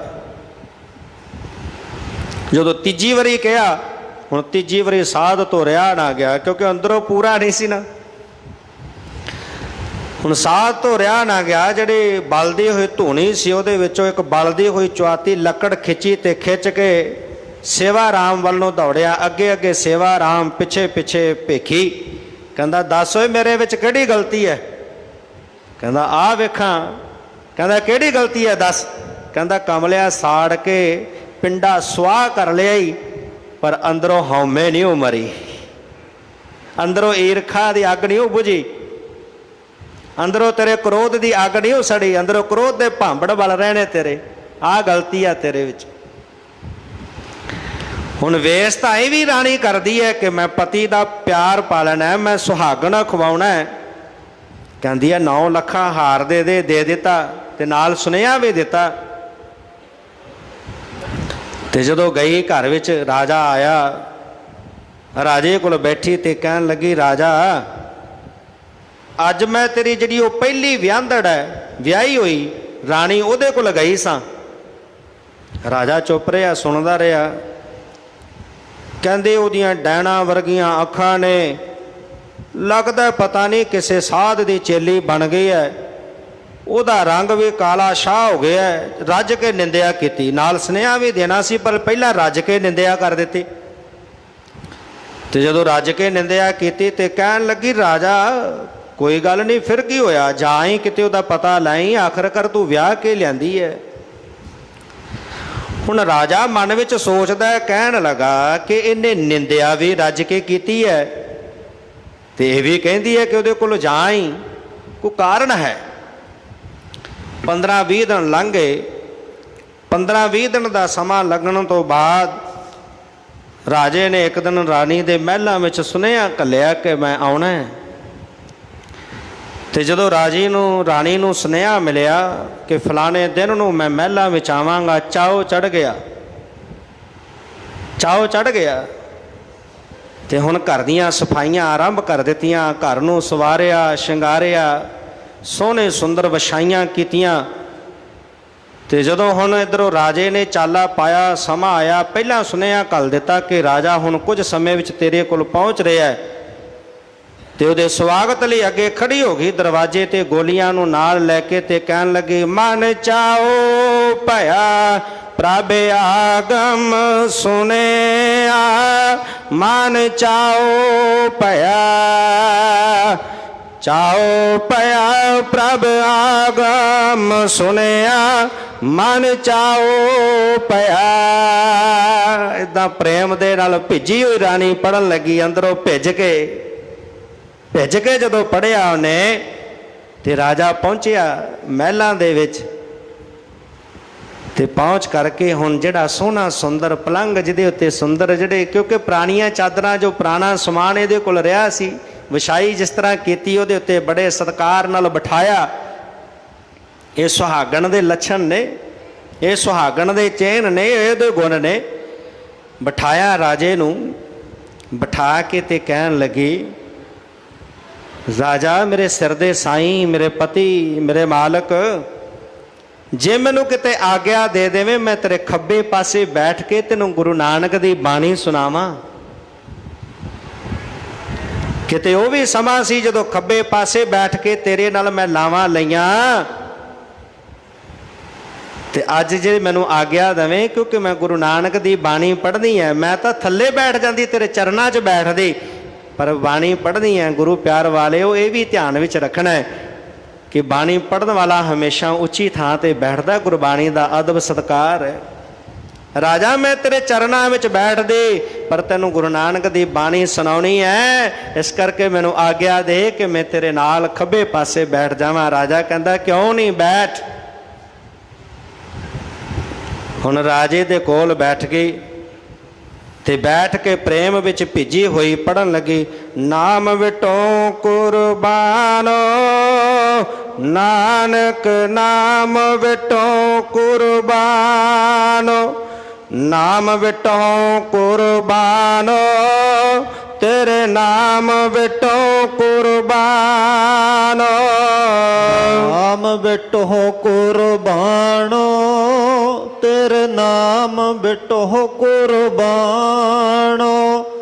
ਨਾਮ ਵਿਟੋ ਕੁਰਬਾਨੋ, ਤੇਰੇ ਨਾਮ ਵਿਟੋ ਕੁਰਬਾਨੋ। ਇਸ ਤਰ੍ਹਾਂ ਦੇ ਨਾਲ ਪ੍ਰੇਮ ਵਿੱਚ ਭਿੱਜ ਕੇ ਬਾਣੀ ਪੜ੍ਹਨ ਲੱਗੀ। ਤਾਲ ਮਦੀਰੇ ਘਟ ਕੇ ਘਾਟ, ਦੋਲਕ ਦੁਨੀਆ ਵਾਜੇ ਵਾਜ, ਨਾਰਦ ਨਾਚੈ ਕਲ ਕਾ ਭਾਓ, ਜਤੇ ਸਤੀ ਕਾ ਰਾਖੈ ਪਾਓ, ਅੰਧੀ ਦੁਨੀਆ ਸਾਹਿਬ ਜਾਨ, ਨਾਨਕ ਨਾਮ ਵਿਟੋ ਕੁਰਬਾਨ। 18 ਬੰਦਾ ਦਾ ਇਹ ਸ਼ਬਦ ਹੈ, ਲੰਬੇਰਾ ਸ਼ਬਦ ਪੜ੍ਹਿਆ, ਸਮਾਪਤੀ ਕੀਤੀ। ਤੇ ਬੜੇ ਜਦੋਂ ਪ੍ਰੇਮ ਦੇ ਬੋਲ ਆਪਣੇ ਪਤੀ ਲਈ ਵਰਤੇ, ਰਾਜਾ ਪ੍ਰੇਮ ਦੇ ਬੋਲਾਂ ਵਿੱਚ ਵਿੰਨਿਆ ਗਿਆ। ਕਹਿਣ ਲੱਗਾ, ਰਾਣੀ ਦੱਸ ਤੇਰੇ ਕੋਲ ਨਵੀਂ ਰਾਣੀ ਆਈ ਸੀ? ਕਹਿਣ ਲੱਗੀ ਹਾਂ ਪਤੀ ਦੇਵ ਆਈ ਸੀ। ਕਹਿਣ ਲੱਗੇ ਫਿਰ ਉਹਨੂੰ ਕੁਝ ਦਿੱਤਾ ਵੀ ਆ? ਕਹਿੰਦੀ ਮੈਂ ਦੇਣ ਜੋਗੀ ਕੀ ਆ, ਤੂੰ ਮੇਰੇ ਕੋਲ ਕੀ ਛੱਡਿਆ? ਰਾਜ ਭਾਗ ਤੇਰੇ ਕੋਲ, ਸਾਜੋ ਸਮਾਨ ਸਾਰਾ ਤੂੰ ਲੈ ਗਿਆ। ਮੈਂ ਪੁਰਾਣੇ ਮਹਿਲਾਂ ਵਿੱਚ ਰਹਿ ਕੇ ਸਮਾਂ ਬਤੀਤ ਕੀਤਾ, ਪੈਸਾ ਟਕਾ ਮੇਰੇ ਕੋਲ ਕੋਈ ਨਹੀਂ, ਮੈਂ ਕੀ ਦੇ ਸਕਦੀ ਆ? ਤੇ ਰਾਜਾ ਕਹਿਣ ਲੱਗਾ ਗੁਰੂ ਕਿਹਾ ਸਿੱਖਾਂ ਨੂੰ, ਗੁਰੂ ਦੇ ਸ਼ਰਧਾਵਾਨਾਂ ਨੂੰ ਸੱਚ ਸ਼ੋਭਦਾ, ਸੱਚ ਦੱਸ। ਤੇ ਕਹਿਣ ਲੱਗੀ ਹਾਂ ਰਾਜਾ, ਮੇਰੇ ਕੋਲ ਇੱਕ 9 ਲੱਖਾ ਹਾਰ ਸੀ, ਉਹ ਮੈਂ ਉਹਨੂੰ ਦਿੱਤਾ ਹੈ, ਤੇ ਅੱਜ 9 ਲੱਖੇ ਹਾਰ ਦੇ ਬਦਲੇ ਉਹਨੇ ਤੈਨੂੰ ਮੇਰੇ ਕੋਲ ਭੇਜ ਦਿੱਤਾ ਹੈ। ਰਾਜਾ ਮੈਂ ਆਪਣੇ ਤਨ ਦੇ ਜਿਹੜਾ ਚਮੜੇ ਦੇ ਮੌਜੇ ਬਣਾ ਕੇ ਉਹਦੇ ਪੈਰਾਂ ਵਿੱਚ ਪਾ ਦਿਆਂ, ਜਿਹਨੇ ਮੇਰੇ ਸਿਰ ਦੇ ਸਾਈਂ ਨੂੰ ਮੇਰੇ ਕੋਲ ਭੇਜਿਆ। ਤੇ ਹੁਣ ਜਦੋਂ 15-20 ਦਿਨ ਲੰਘ ਗਏ, ਰਾਜਾ ਵਾਪਸ ਨਾ ਗਿਆ, ਤੇ ਰਾਣੀ ਚੱਲ ਕੇ ਆਈ, ਨਵੀਂ ਰਾਣੀ ਆ ਕੇ ਕਹਿੰਦੀ ਰਾਜਾ ਲੱਗਦਾ ਪੁਰਾਣੇ ਮਹਿਲਾਂ ਨਾਲ ਤੈਨੂੰ ਜ਼ਿਆਦਾ ਹੀ ਲਗਾਵ ਹੋ ਗਿਆ, ਜ਼ਿਆਦਾ ਹੀ ਪਿਆਰ ਪੈ ਗਿਆ, ਤੂੰ ਇੱਥੋਂ ਵਾਪਸ ਹੀ ਨਹੀਂ ਆਇਆ। ਤੇ ਕਹਿਣ ਲੱਗਾ ਰਾਣੀਏ ਤੂੰ 9 ਲੱਖੇ ਹਾਰ ਵਿੱਚ ਮੈਨੂੰ ਵੇਚ ਦਿੱਤਾ ਹੀ ਨਾ, 9 ਲੱਖਾ ਹਾਰ ਮੇਰਾ ਮੁੱਲ ਪਾਇਆ ਹੀ, ਤੇ ਮੇਰਾ ਮੁੱਲ ਜੋ ਪਾ ਦਿੱਤਾ ਹੀ, ਹੁਣ ਇਸ ਕਰਕੇ ਹੁਣ ਮੈਂ ਇੱਥੇ ਹੀ ਰਹਿਣਾ ਹੈ। ਤੇ ਉਸ ਵਕਤ ਰਾਣੀ ਰੋਣ ਲੱਗੀ ਕਿ ਐਸੇ 9 ਲੱਖੇ ਹਾਰ ਨੂੰ ਕੀ ਕਰਨਾ ਹੈ ਜਿਸ ਹਾਰ ਦੇ ਬਦਲੇ ਮੇਰੀ ਜ਼ਿੰਦਗੀ ਹਾਰ ਗਈ। ਉਹ ਸੁਹਾਗਣਾ ਨੇ ਜਿਨ੍ਹਾਂ ਨੇ ਕੰਤ ਨੂੰ ਆਪਣੇ ਪਤੀ ਨੂੰ ਪਰਮੇਸ਼ਰ ਰੂਪ ਕਰਕੇ ਜਾਣਿਆ, ਜਿਹੜੀਆਂ ਸ਼ੁਭ ਗੁਣਾਂ ਦੀਆਂ ਧਾਰਨੀ ਨੇ, ਉਹ ਸੁਹਾਗਣਾ ਨੇ। ਉਹਨਾਂ ਦੇ ਬਾਬਤ ਸਤਿਗੁਰ ਪਾਤਸ਼ਾਹ ਜੀ ਉਪਦੇਸ਼ ਦੇ ਰਹੇ ਹਨ। ਵਾਹਿਗੁਰੂ ਜੀ। ਵਡਹੰਸ ਮਹੱਲਾ ਤੀਜਾ। ਸ਼ੰਤ ਇੱਕ ਓੰਕਾਰ ਸਤਿਗੁਰ ਪ੍ਰਸਾਦ। ਆਪਣੇ ਪਿਰ ਕੈ ਰੰਗ ਰਤੇ ਮੋਈਐ ਸੋਭਾਵੰਤੇ ਨਾਰੇ। ਵਡਹੰਸ ਰਾਗ ਦੇ ਵਿੱਚ ਤੀਸਰੇ ਪਾਤਸ਼ਾਹ ਗੁਰੂ ਅਮਰਦਾਸ ਪਾਤਸ਼ਾਹ ਜੀ ਦਾ ਸ਼ੰਤ ਸਰਲੇਖ ਹੇਠ ਉਚਾਰਨ ਕੀਤਾ ਹੋਇਆ ਪਾਵਨ ਸ਼ਬਦ ਹੈ। ਬੇਜ ਮੰਤਰ ਮੰਗਲਾਚਰਨ ਕਰਦਿਆਂ ਉਹ ਅਦੁੱਤੀ ਵਾਹਿਗੁਰੂ ਪਰਮੇਸ਼ਰ ਜੋ ਸਰਬ ਦਾ ਪ੍ਰਕਾਸ਼ਕ ਹੈ, ਉਹ ਇੱਕ ਹੈ, ਸਤ ਚੇਤਨ ਸਵਰੂਪ ਹੈ। ਗੁਰੂ ਦੀ ਕਿਰਪਾ ਦੇ ਨਾਲ ਉਹਦੀ ਪ੍ਰਾਪਤੀ ਹੁੰਦੀ ਹੈ। ਸ਼ਬਦ ਦੀ ਆਰੰਭਤਾ ਕਰਦਿਆਂ ਸਾਹਿਬ ਜੀ ਬਖਸ਼ਿਸ਼ ਕਰਦੇ ਨੇ, ਆਪਣੇ ਪਿਰਕਾ ਰੰਗ ਰਤੀ ਮੁਈਏ ਸੋਭਾਵੰਤੀ ਨਾਰੇ। ਹੇ ਮੇਰੀ ਮਰ ਚੁੱਕੀ ਜਿੰਦੇ, ਕਿਉਂਕਿ ਜੀਵ ਦੀ ਰੂਹਾਨੀਅਤ ਮੌਤ ਹੈ ਜੇ ਜੀਵ ਵਾਹਿਗੁਰੂ ਪਰਮੇਸ਼ਰ ਨੂੰ ਨਾਮ ਨੂੰ ਨਹੀਂ ਸਿਮਰਦਾ। ਸਾਹਿਬ ਜੀ ਕਹਿੰਦੇ ਆਖਾਂ ਜੀਵਾਂ ਵਿਸਰੈ ਮਰ ਜਾਉ।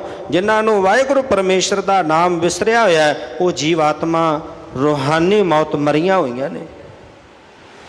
ਪਹਾੜੀ ਬੋਲੀ ਦੇ ਵਿੱਚ ਮੁਈਏ ਪਿਆਰ ਵਾਲੀ ਵੀ ਕਹਿੰਦੇ ਨੇ, ਪਿਆਰ ਵਾਲੀਏ ਕਰਕੇ ਬੁਲਾਉਂਦੇ ਨੇ।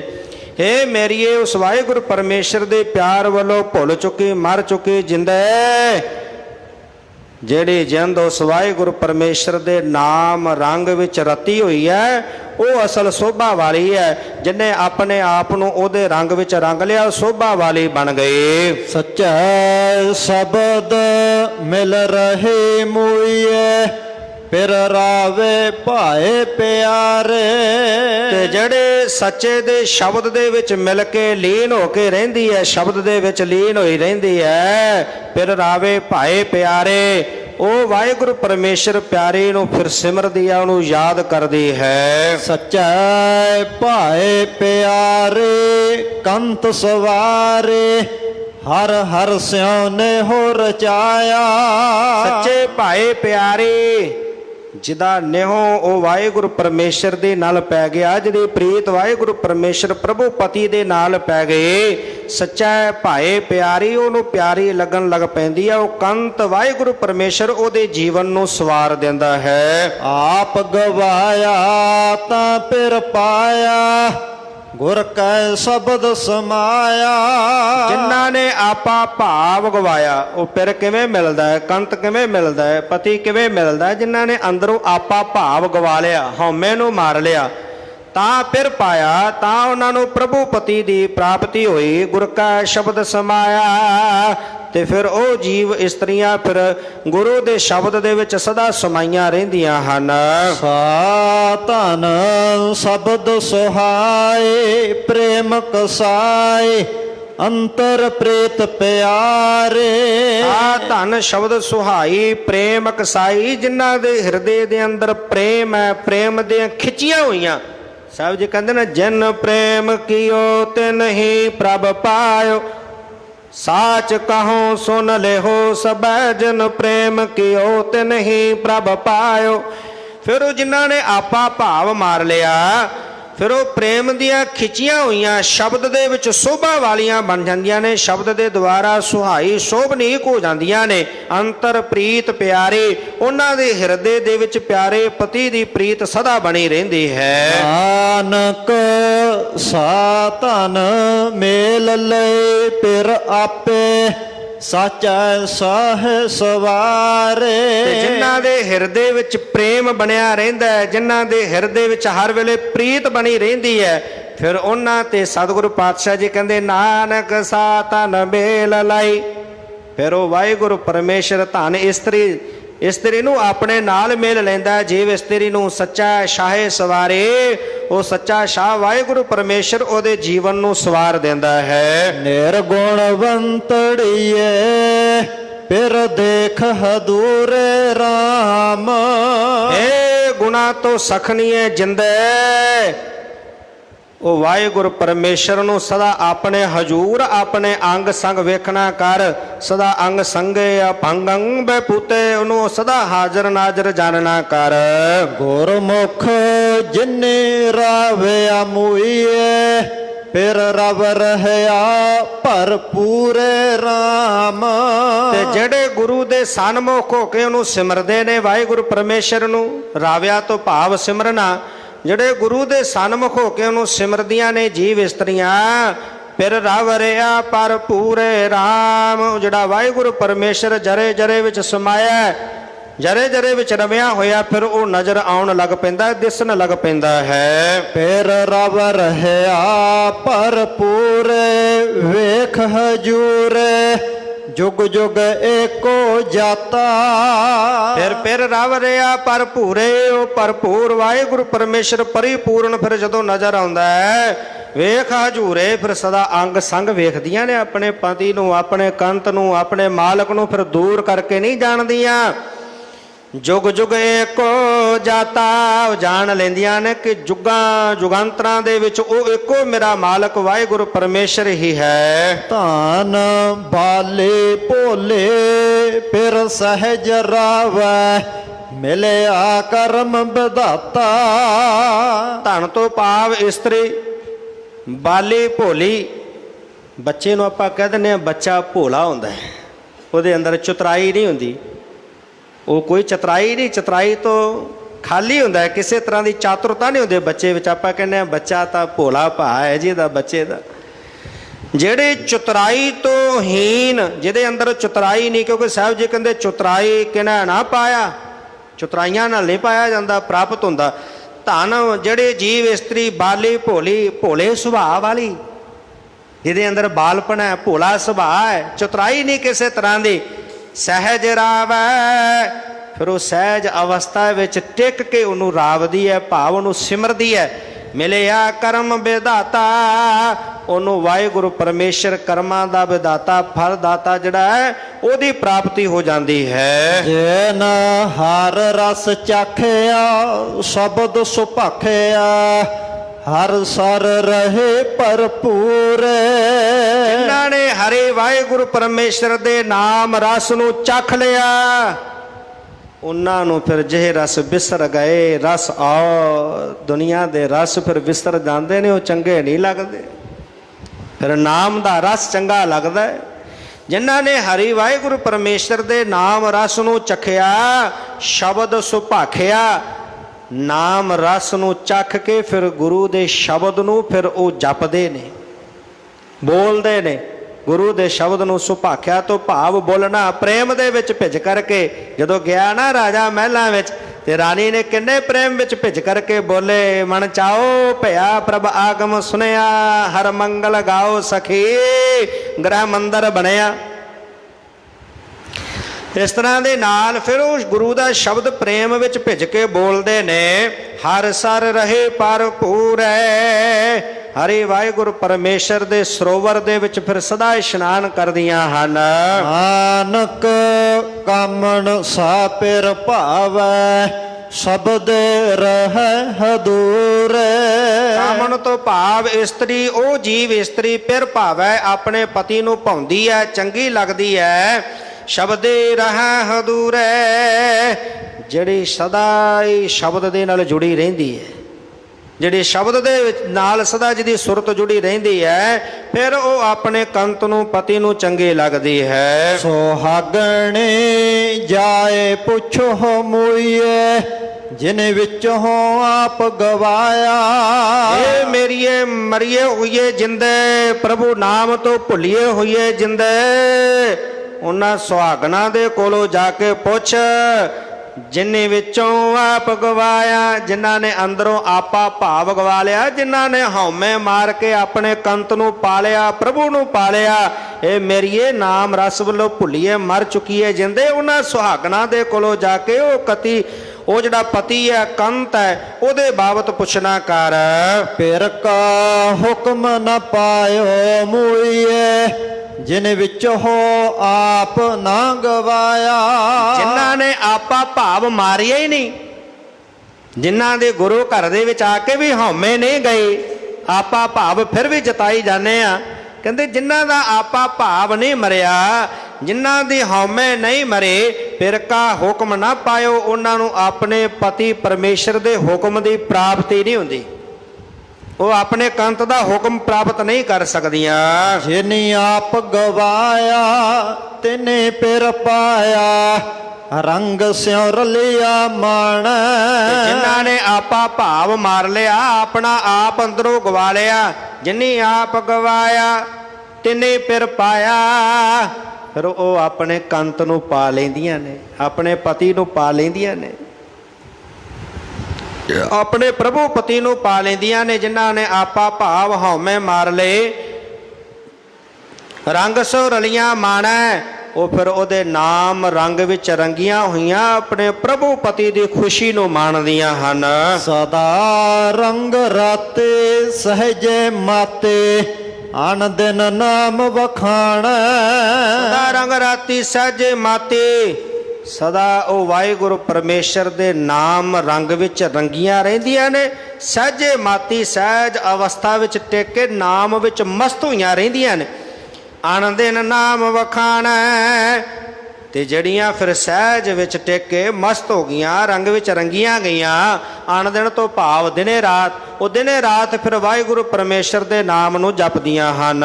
ਕਾਮਣ ਵੜ ਭਾਗੇ ਅੰਤਰ ਲਿਵ ਲਾਗੇ, ਹਰ ਕਾ ਪ੍ਰੇਮ ਸੁਭਾਇਆ।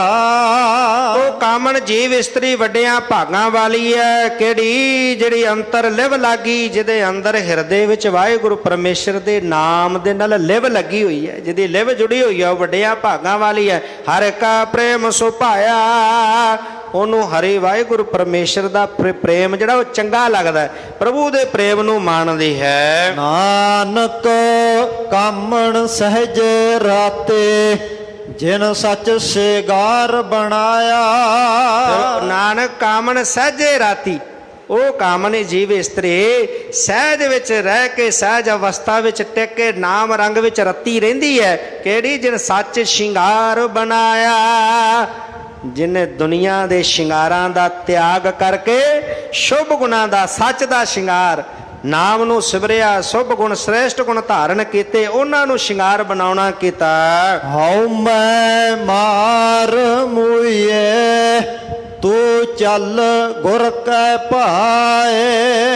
ਅੱਗੇ ਉਪਦੇਸ਼ ਦਿੰਦੇ ਆ, ਹਉ ਮੈਂ ਮਾਰ ਮੁਈਏ, ਹੇ ਮੇਰੀਏ ਮਰ ਚੁੱਕੀਏ ਜਿੰਦੇ, ਆਪਣੇ ਅੰਦਰੋਂ ਹਉਮੈ ਨੂੰ ਮਾਰ, ਕਿਉਂਕਿ ਜਿੱਥੇ ਹਉਮੈ ਹੈ ਉੱਥੇ ਮੇਰਾ ਵਾਹਿਗੁਰੂ ਪਰਮੇਸ਼ਰ ਦੀ ਪ੍ਰਾਪਤੀ ਨਹੀਂ ਹੋ ਸਕਦੀ, ਉੱਥੇ ਉਹ ਨਹੀਂ ਆ ਸਕਦਾ।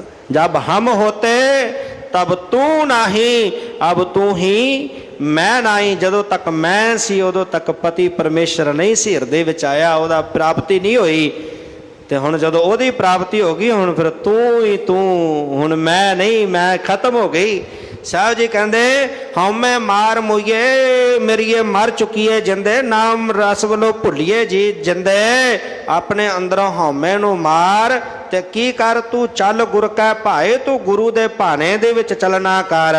ਹਾਰ ਵਾਰ ਰਵ ਹੈ ਸਦਾ ਮੁਈਏ, ਨਿਜ ਘਰ ਵਾਸਾ ਪਾਏ। ਤੇ ਹਰ ਵਾਰ ਰਾਵੇ, ਫਿਰ ਜਿਹੜੀ ਗੁਰੂ ਦੇ ਭਾਣੇ ਵਿੱਚ ਚੱਲਦੀ ਹੈ, ਜਿਹਨੇ ਹਉਮੈ ਮਾਰ ਲਏ, ਉਹਨੇ ਹਰ ਵਾਰ ਹਰੀ ਵਾਹਿਗੁਰੂ ਪਰਮੇਸ਼ਰ ਵਰ ਰੂਪੀ ਕੰਤ ਨੂੰ ਪ੍ਰਾਪਤ ਕਰ ਲਿਆ। ਉਹਦੀ ਖੁਸ਼ੀ ਨੂੰ ਮਾਨਣਾ ਕੀਤਾ ਸਦਾ ਮੁਈਏ, ਫਿਰ ਸਦਾ ਹੀ ਉਹਦੀ ਖੁਸ਼ੀ ਨੂੰ ਮਾਣਦੀਆਂ ਨੇ, ਆਨੰਦ ਨੂੰ ਮਾਣਦੀਆਂ ਨੇ। ਨਿਜ ਘਰ ਵਾਸਾ ਪਾਏ, ਨਿਜ ਘਰ ਨਿਜ ਸਵਰੂਪ ਦੇ ਵਿੱਚ ਟਿਕ ਜਾਂਦੀਆਂ ਹਨ।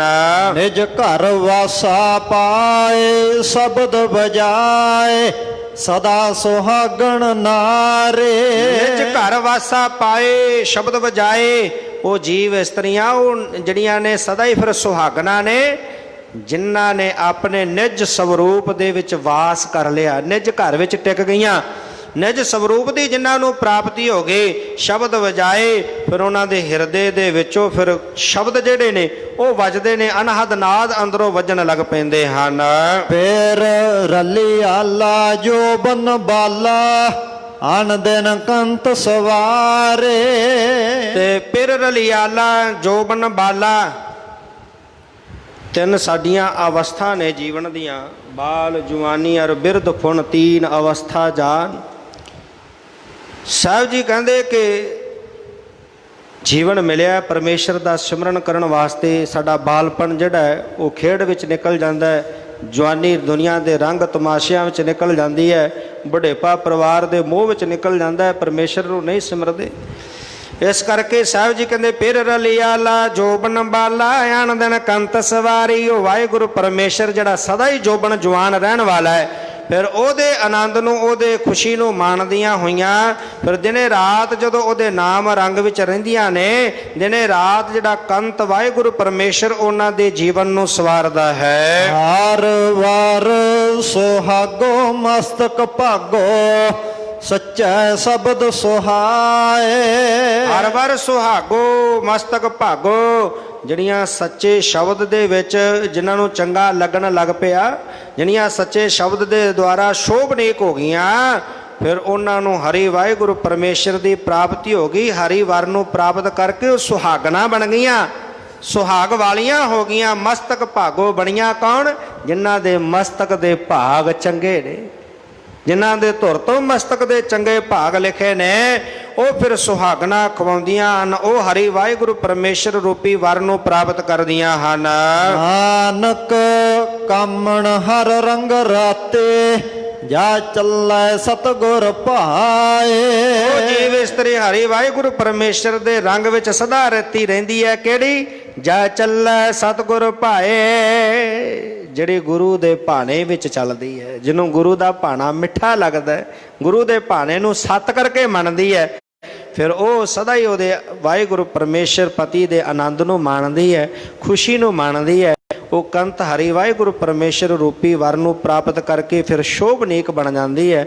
ਸੋ ਅੱਜ ਦੇ ਸ਼ਬਦ ਅੰਦਰ ਸਤਿਗੁਰੂ ਪਾਤਸ਼ਾਹ ਜੀ ਨੇ ਦੋ ਸਖੀਆਂ ਦਾ ਸੰਵਾਦ ਲੈ ਕੇ ਸਾਨੂੰ ਸਤਿਗੁਰੂ ਪਾਤਸ਼ਾਹ ਜੀ ਨੇ ਪਾਵਨ ਉਪਦੇਸ਼ ਦੇ ਕਰਕੇ ਸਮਝਾਉਣਾ ਕੀਤਾ ਹੈ ਕਿ ਉਹ ਵਾਹਿਗੁਰੂ ਪਰਮੇਸ਼ਰ ਨੂੰ ਛੱਡ ਕਰਕੇ ਹੋਰ ਥਾਵਾਂ 'ਤੇ ਨਾ ਤੁਰਿਆ ਫਿਰ ਤੈਨੂੰ ਵੀ ਦੁਨੀਆ ਦੇ ਲੋਕ ਛੁੱਟੜ ਕਹਿਣਗੇ, ਦੁਹਾਗਣ ਕਹਿਣਗੇ। ਜਿਹੜੀ ਜੀਵ ਜਿਸ ਤਰ੍ਹਾਂ ਇਸਤਰੀ ਪਤੀ ਨੂੰ ਛੱਡ ਕੇ ਹੋਰ ਪਾਸੇ ਤੁਰੀ ਫਿਰੇ ਤੇ ਉਹ ਸਤਿਕਾਰ ਨਹੀਂ ਪਾਉਂਦੀ, ਮਾਣ ਨਹੀਂ ਪਾਉਂਦੀ।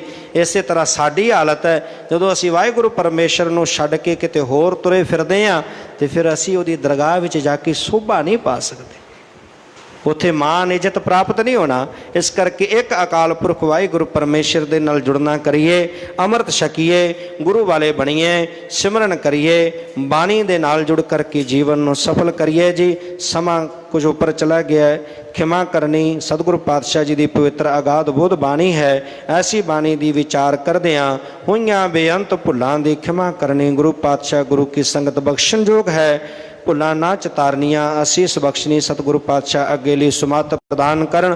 ਹੋਈਆਂ ਵਿਚਾਰਾਂ ਸਾਡੇ ਹਿਰਦਿਆਂ ਵਿੱਚ ਵਸ ਜਾਣ, ਤਾਂ ਕਿ ਇਹ ਲੋਕ ਸੁਖੀਏ ਪਰਲੋਕ ਸੁਹੇਲੇ ਹੋ ਜਾਵਨ। ਵਾਹਿਗੁਰੂ ਜੀ ਕਾ ਖਾਲਸਾ, ਵਾਹਿਗੁਰੂ ਜੀ ਕੀ